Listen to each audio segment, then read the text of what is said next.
प्यारे सज्जनों, आमतौर पर कुछ लोग कभी कभार ही सत्संग सुनते हैं और फिर उसे भूल जाते हैं, लेकिन जो लोग नियमित रूप से सत्संग सुनते हैं उनके जीवन में धीरे धीरे ही सही लेकिन सकारात्मक परिवर्तन अवश्य आता है। यदि आपको लगता है कि सत्संग की बातें आप अपने जीवन में नहीं उतार पा रहे हैं या इन बातों को जीवन में लागू कर पाना संभव नहीं है, तो आपके लिए आज का सत्संग बहुत महत्वपूर्ण होने वाला है। इस सत्संग में एक संत जी ने एक युवक को समझाया कि किस प्रकार सत्संग की बातों को अपने जीवन में उतारा जा सकता है और किस प्रकार से इन बातों का जीवन पर बहुत गहरा असर होता है।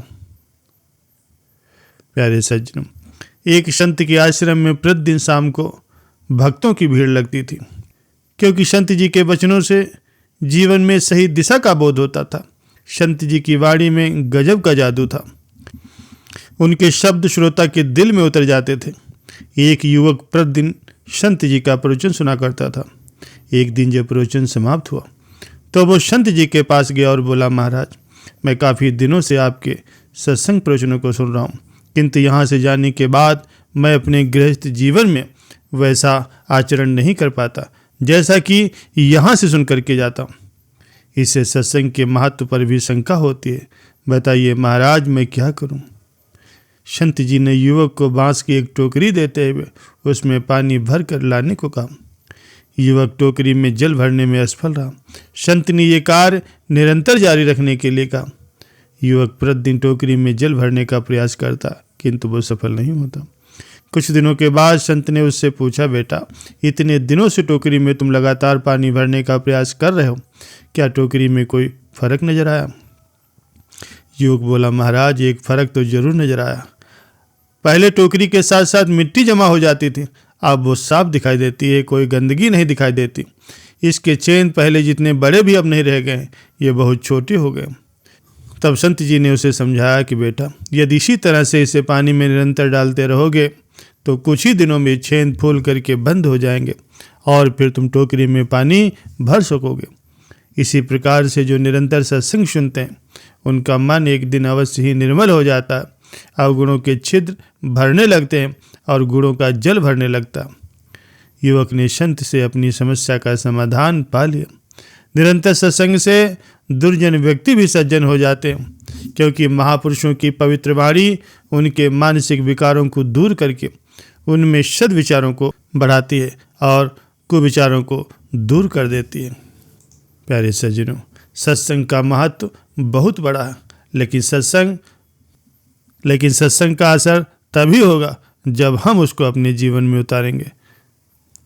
एक सेठ और सेठानी रोज सत्संग में जाते थे। सेठ जी के घर एक पिंजरे में तोता पला हुआ था।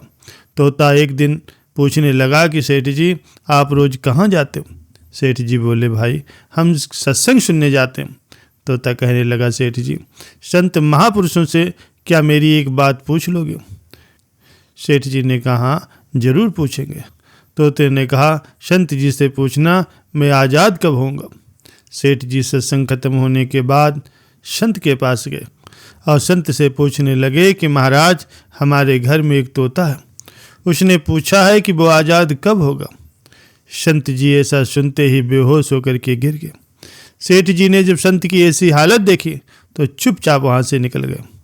घर आते ही तोते ने सेठ जी से पूछा कि सेठ जी, संत ने क्या कहा? सेठ जी कहने लगे कि तेरी तो किस्मत ही खराब है, जो तेरी आज़ादी की बात पूछते ही संत जी बेहोश हो गए। तोता कहने लगा, सेठ जी, कोई बात नहीं, मैं सब समझ गया। दूसरे दिन सेठ जी सत्संग में जब जाने लगे तब तोता पिंजड़े में जानबूझकर बेहोश होकर के गिर पड़ा।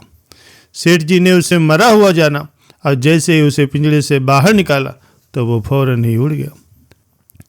जब सेठ जी सत्संग में पहुंचे तो संत जी ने सेठ जी से पूछा, सेठ जी, कल आपने उस तोते के बारे में हमसे पूछा था, अब वो तोता कहाँ है? सेठ जी कहने लगे, महाराज, आज सुबह सुबह वो जानबूझकर बेहोश हो गया। मैंने देखा कि कहीं ये मर तो नहीं गया, इसलिए मैंने उसे जैसे ही बाहर निकाला तो वो उड़ गया। तब संत जी ने सेठ जी से कहा कि देखो, तुम इतने समय से सत्संग सुन करके भी आज तक सांसारिक मोह माया के पिंजड़े में फंसे हुए, और उस तोते को देखो जो बिना सत्संग में आए ही मेरा एक इशारा समझ करके आज़ाद हो गया। प्यारे सज्जनों, कहने का तात्पर्य यही है, हम सत्संग में तो जाते हैं, सत्संग की बातें सुनते हैं, लेकिन हमारा मन हमेशा सांसारिक बातों में ही उलझा रहता है।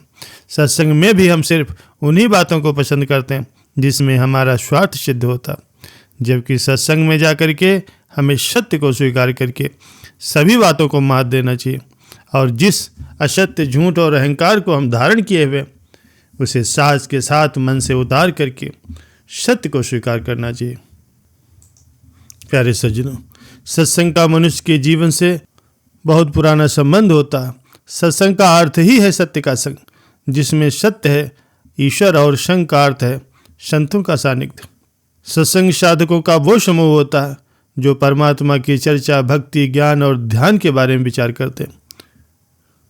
इसमें प्राचीन ग्रंथों को पढ़ा या सुना जाता है, उन पर बात की जाती है और साथ ही साथ और उन शब्दों को आत्मसात किया जाता है, यानी कि सत्संग की बातों को अपने जीवन में उतारा जाता है, तभी मनुष्य का कल्याण होता है।